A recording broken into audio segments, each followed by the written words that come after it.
포항시 공무원 성폭력 사건의 가해 공무원들에 대한 징계가 일제히 유보돼 논란이 일고 있습니다.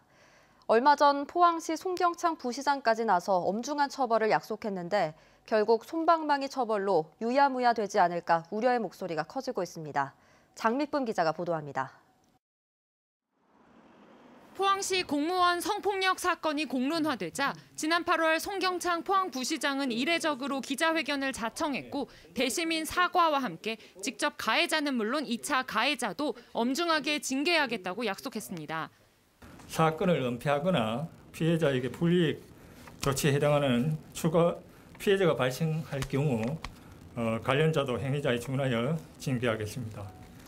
이후 송경창 부시장을 위원장으로 지난달 포항시 성희롱 성폭력 고충 심의위원회가 열렸는데 이해할 수 없는 결정이 내려집니다.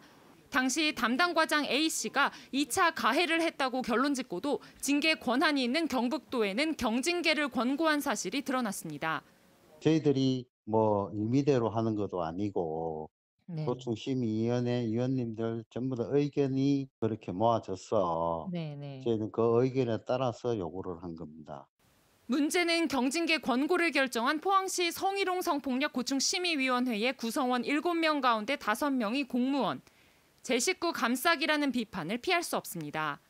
이 2차 가해가 인정된다고 하면서도 경징계를 권고하는 형태도 저희들은 도저히 납득이 안 됩니다. 고충심의위원회 구성이 전체적으로 공무원들이 대다수가 들어가는 구조로 돼 있다 보니 솜방망이 처벌 그리고 제 식구 감싸기식의 더구나 공무원 성폭력 사건의 가해 공무원들은 최근 경북도 인사위원회로부터 징계 유보 결정을 받아 더 큰 논란이 일고 있습니다.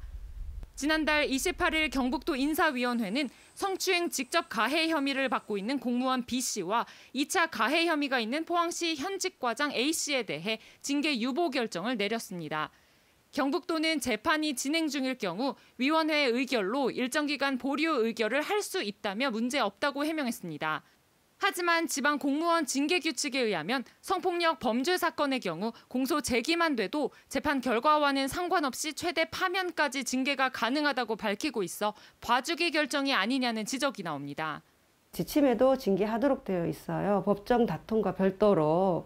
하지만 도에서는 징계를 하지 않고 유보했던 것은 심의위원회 회의를 아무 의미 없는 행위로 만들어버렸고 대시민 사과까지 했던 포항시는 물론 처벌 권한이 있는 경북도마저 소극적인 모습을 보이면서 지역 공직사회의 온정주의적 행태에 대해 비판의 목소리가 커지고 있습니다.